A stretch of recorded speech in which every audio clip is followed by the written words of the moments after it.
오늘 함께 눈을 열어 보게 하시는 하나님이라는 제목으로 하나님의 말씀을 나누겠습니다. 눈을 열어 보게 하시는 하나님입니다. 저는 어릴 때 눈이 참 안 좋았는데요. 중학생이 되면서 더 그랬던 것 같습니다. 점점 칠판에 있는 글씨가 잘 안 보이더니 흐릿해지더니 안경을 안 쓰면 멀리 있는 그런 사람의 얼굴은 아예 안 보이는 거예요. 그래서 공부할 때나 필요할 때 이렇게 안경을 쓰다가 대학원생이 되어서 라식을 하게 됐습니다. 그랬더니 시력이 아주 좋아졌어요. 라식을 하고 다음 날이 되어서 이제 눈을 떴는데 이거는 완전 딴 세상인 것입니다. 멀리까지 보이는 거는 물론이고 옆에 있는 친구의 잡티도 막 다 보이고 땅에 있는 개미들도 잘 보이고 그랬던 거예요. 그리고 그 눈으로 산을 보고 하늘을 보는데 너무 예쁜 것입니다. 아름다운 거예요. 그래서 그때 하나님이 만드신 세상이 이렇게나 아름답구나, 예쁘구나 다시 한번 느꼈었습니다. 시력이 좋아지니까 눈이 안 좋을 때 알지 못했고 잘 보지 못했던 것들을 제대로 보고 느끼게 된 거죠. 이렇게 눈으로 제대로 볼 수 있다는 것은 참 축복이고 감사한 일입니다. 더욱이 우리 하나님은 육신의 눈만 주관하신 게 아니라 영의 눈도 주관하시는 그런 분이시죠. 영의 눈도 여실 수도 있고 또 닫으실 수도 있습니다. 오늘 본문 말씀에서 육의 눈과 또한 영의 눈을 주관하시는 우리 하나님의 기적을 살펴보면서 우리에게 주시는 하나님의 뜻을 알아보길 원합니다. 그 첫 번째 주제입니다. 영의 눈을 열어 하나님의 도우심을 보게 하십니다. 영의 눈을 열어 하나님의 도우심을 보게 하십니다. 아무리 몰래 전략을 세워도 그 전략이 탄로난다는 사실을 알게 된 이 아람 왕은 신하들을 추궁했습니다. 그리고 그 전략을 알리는 사람이 바로 엘리사라는 것을 알게 되었죠. 그래서 엘리사를 잡기 위해서 많은 군대를 동원해서 밤에 엘리사가 있는 도담 이 성읍을 둘러싸 포위했습니다. 이것을 몰랐던 엘리사의 사환이 일찍 일어나서 이 광경을 보고 너무 놀라고 또 두려워했어요. 그래서 그 길로 바로 엘리사에게 가서 이 사실을 알렸죠. 막 비명을 지르면서 내 주여 우리가 어찌하리이까, 마치 모든 것이 다 끝난 것처럼 다른 방법이 없는 것처럼 그렇게 얘기를 했습니다. 자신의 눈앞에 아람의 그 수많은 군사들, 병거들, 말 이런 것들이 있는 거예요. 어느 길로도 어느 방법으로도 저들을 뚫고 지나갈 수 없다고 생각한 거죠. 이 방법을 찾지 못하니까 두렵기만 한 겁니다. 우리 집 앞에 이렇게 수천 명, 수백 명 이런 군인들과 탱크가 와 있다고 한번 생각해 봅시다. 또 그 나라 대통령까지 나를 잡으러 온 거예요. 당장 내 눈앞에 그것이 보인다면 어떻겠습니까? 이게 현실인가 싶고 정말 막막하겠죠. 근데 엘리사는 그 종에게 이렇게 대답해요. 16절 말씀에 보면은 두려워하지 말라. 우리와 함께한 자가 그들과 함께한 자보다 많으니라. 이게 무슨 말이죠? 지금 엘리사와 함께 있는 사람은 엘리사의 사환, 이 종밖에 없습니다. 따로 엘리사를 보호하기 위한 군대가 없어요. 보이지 않아요. 이 얘기를 들은 엘리사의 종도 의아했겠죠. 지금 무슨 소리를 하시는 건가 했겠습니다. 그러나 그런 종에게 엘리사는 자신이 보고 있는 것을 볼 수 있도록 하나님께 기도드립니다. 17절 말씀, 오늘의 핵심 요절이죠. 우리 함께 읽도록 하겠습니다. 시작. 기도하여 이르되 여호와여 원하건대 그의 눈을 열어서 보게 하옵소서 하니 여호와께서 그 청년의 눈을 여심해 그가 보니 불말과 불병거가 산에 가득하여 엘리사를 둘렀더라. 아멘. 엘리사의 눈에는 이 군대가 보였던 것입니다. 하나님이 하나님의 사람인 이 엘리사를 보호하시기 위해서 보내신 이 불말과 불병거들이 보였기 때문에 그렇게 두려워하지 않고 담담하게 얘기할 수 있었던 거예요. 하나님이 영의 눈을 열어주셨기 때문에 이 엘리사의 종에게도 이제 이 수많은 천상의 군대들이 보입니다. 이전에는 자신들을 둘러쌌던 아람의 군대들만 이제 보였었죠. 그런데 그보다도 훨씬 많은 이 하나님의 군사들이 아람의 군대를 둘러싸고 있습니다. 그러니까 전혀 두려워할 게 없죠. 오히려 승리의 확신을 가지고 그 앞에 설 수 있습니다. 엘리야와 함께 하늘로 올라갔었던 그 불말과 불병거, 그리고 이제는 아람의 수많은 군대를 둘러싸고 엘리사와 종을 보호하고 있는 이 불말과 불병거는 그들에게만 나타나는 게 아닙니다. 그들에게만 하나님이 지켜주시고 보호해 주시는 게 아니라는 거죠. 하나님은 지금도 동일하게 적으로 둘러싸여 있는 하나님의 백성들을 강한 손길로 지켜 보호하여 주고 계십니다. 하나님께서 신명기 20장 1절 말씀으로 약속해 주셨어요.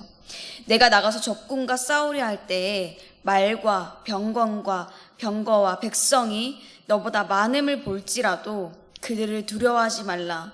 애굽 땅에서 너를 인도하여 내신 내 하나님 여호와께서 너와 함께 하시느니라. 아멘. 하나님이 함께 하시는 거예요. 사람은요, 보는 것에 가장 큰 영향을 받고 또 자극을 받습니다. 살아가면서 우리 살아가는 그런 현실을 볼 때 두렵고 걱정하게 만드는 것들이 참 많이 있죠. 그래서 낙담되기도 하고 두려워지기도 합니다. 그러나 그것을 뛰어넘어서 그 너머를 볼 수 있는 눈을 하나님께서 우리에게 허락해 주십니다. 영의 눈, 믿음의 눈을 뜨게 해주시는 거예요. 어떻게 할 때요? 우리가 하나님 앞에 기도 드릴 때, 그때 보여주시는 거죠. 엘리사가 하나님께 눈을 열어서 보게 해달라고 그렇게 기도했던 것처럼 우리도 하나님께 나아가서 주님, 우리의 눈을 열어주시옵소서 이렇게 기도드릴 때 하나님께서 그분의 크신 주권과 권능을 보여주시는 것입니다.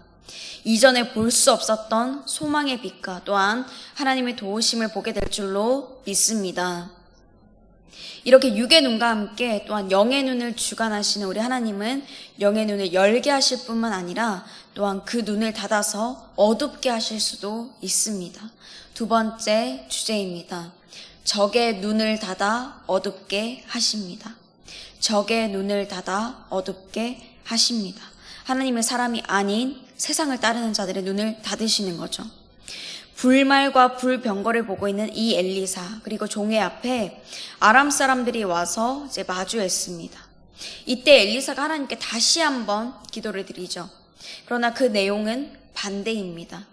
아람 군대의 눈을 어둡게 해달라고 기도하는 거예요.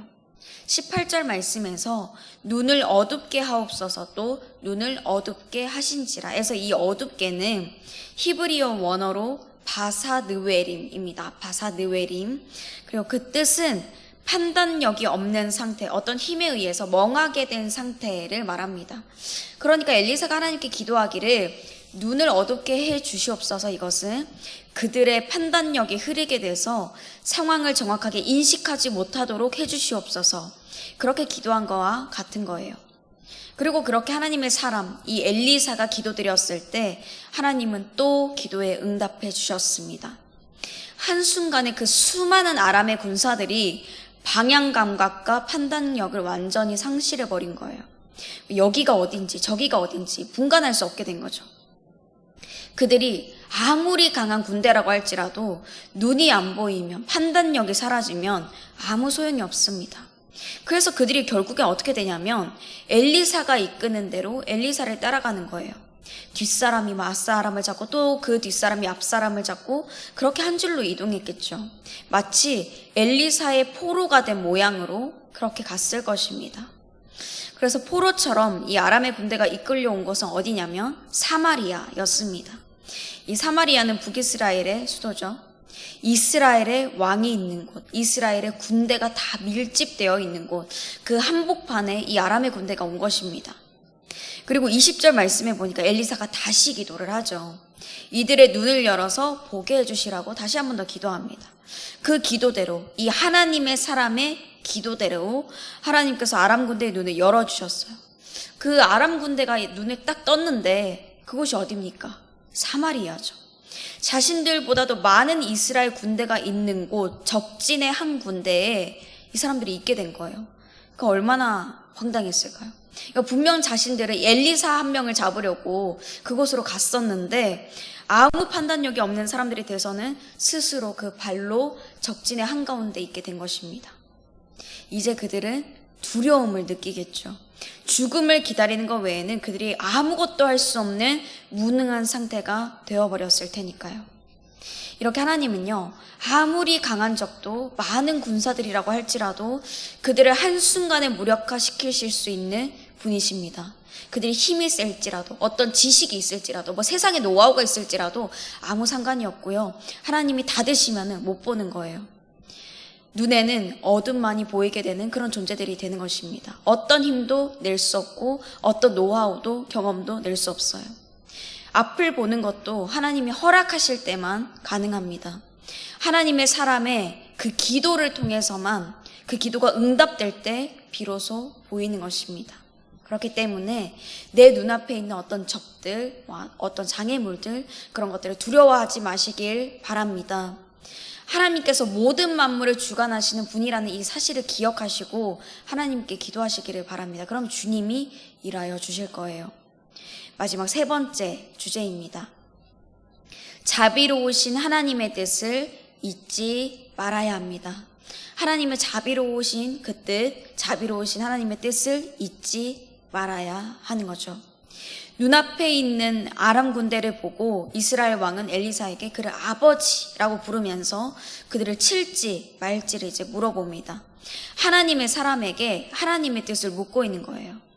엘리사가 이 질문을 듣고 당연히 자신을 잡으러 왔던 그 아람 군대였으니까 그대로 돌려보내지 않을 것 같습니다. 돌려보내면 다시 엘리사를 잡으려고 다음에는 뭐 죽이러 올지도 모르죠. 그러니까 치라고 얘기를 했을 것 같습니다. 그런데 엘리사의 대답은 달랐습니다. 22절 말씀입니다. 대답하되 치지 마소서. 칼과 활로 사로잡은 자인들 어찌 치리이까.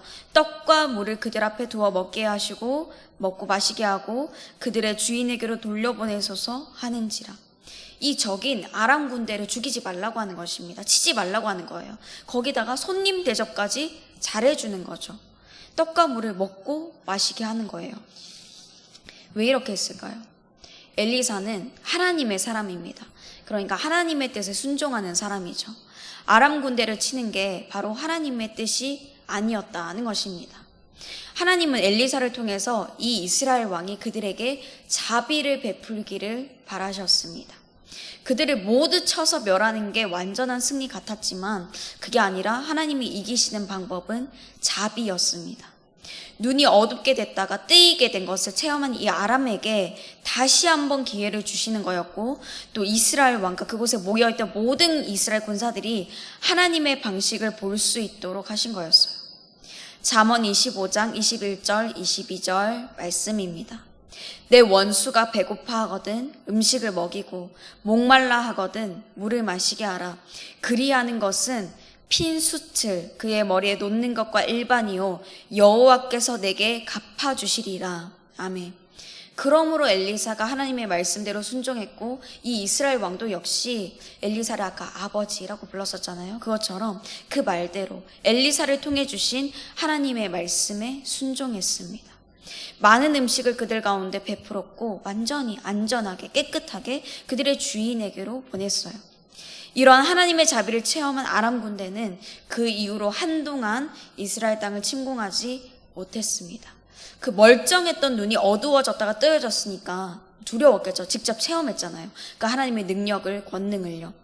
또 어디서도 경험해보지 못했던 그 자비, 자신들을 죽일 수 있었지만, 칠 수 있었지만 그러지 않고 그대로 돌려보낸 그 자비를 경험했으니까 양심상 다시 침공하기가 어려웠을 것입니다. 그렇게 이스라엘에게도 아람에도 이 잠시 동안의 평화가 허락되었어요. 모든 것이 내 손 안에 들어왔다고 생각될 때 우리는 또다시 하나님의 뜻을 잊어버리고 내 뜻대로 하고 싶을 때가 있어집니다. 욕심을 따르고 싶어지는 거죠. 이제 하나님이 다 해주셨으니까 그 다음 결과는 내가 하고 싶은 대로 해야겠다, 이렇게 하는 거예요. 그런데 그렇게 하는 것은 다시 우리가 눈먼 상태로 돌아가겠다라고 하는 것과 같습니다. 우리는 삶의 그 어떤 영역, 또 어떤 부분, 누구에 대한 문제이든지 간에 그 결과를 끝까지 하나님께 맡겨야 됩니다. 끝까지 하나님께 순종해야 한다는 거예요. 그리고 하나님은 하나님의 백성들, 하나님의 자녀들이 자비를 결론으로 내기를 원하십니다. 우리가 누군가에게 하나님의 뜻대로 자비를 베풀었는데 만약에 그 사람이 나에게 자비로 다시 돌려주는 게 아니라 거부하고 다시 공격해 온다면 그 보복은 하나님이 하실 겁니다. 내가 하는 게 아니죠. 처음부터 끝까지 하나님 손에 있는 거고 하나님이 하시는 거예요. 이 하나님의 뜻을 기억하시길 바랍니다. 이제 말씀을 정리합니다. 오늘 우리는 육신의 눈 또한 영의 눈을 주관하시는 우리 하나님의 기적을 살펴보면서 우리에게 주신 하나님의 메시지를 알아보았습니다. 하나님은 하나님의 백성들이 영의 눈을 열어서 하나님의 도우심을 보게 하십니다. 또 반대로 적의 눈은 닫아서 어둡게도 하시죠. 이런 하나님의 도우심으로 승리를 얻었다면 하나님의 백성들의 그 순간에도 자비로우신 하나님의 뜻을 잊지 말아야 됩니다. 자기 마음대로 해서는 안 돼요. 오늘 주신 이 말씀을 기억해서 하나님께서 우리 영의 눈을 열어주시기를 기도드리고 또 적의 눈을 닫아주셔서 우리가 승리하는 그때에도 자비로우신 이 하나님의 뜻대로 우리가 자비를 베풀게 해주시라고 그렇게 성령님의 도우심을 구하시길 바랍니다. 그래서 하나님을 기쁘게 해드리고 온전한 승리를 누리게 되시는 저와 여러분이 되시길 주님의 이름으로 축복합니다. 우리 함께 말씀을 생각하시며 찬송가 383장 부르시겠습니다.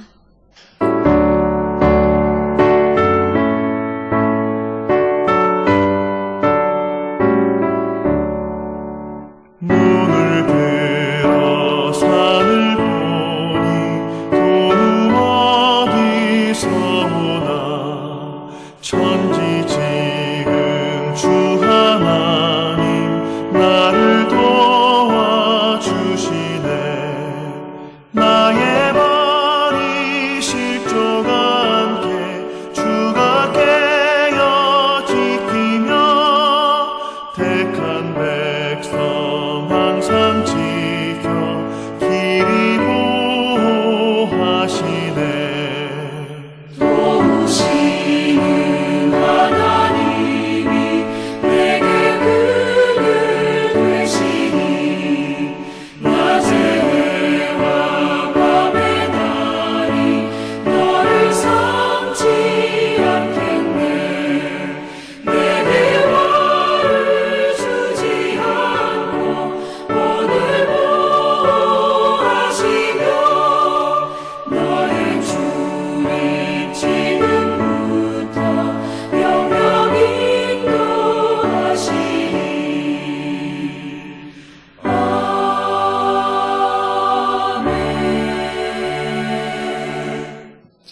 이제는 우리 주 예수 그리스도의 은혜와 하나님 아버지의 그 크신 사랑과 늘 우리와 함께 하시는 성령님의 교통하심이 육과 영의 눈, 모든 천지 만물을 주관하시는 우리 하나님의 눈으로 바라보고 그 뜻대로 살아가기로 다짐하는 모든 주님의 자녀들, 그 가정과 일터와 삶 위에 우리 주사랑교회 위에 나라 민족과 세계 열방 가운데 이제로부터 영원토록 함께 하시기를 간절히 축원하옵나이다. 아멘.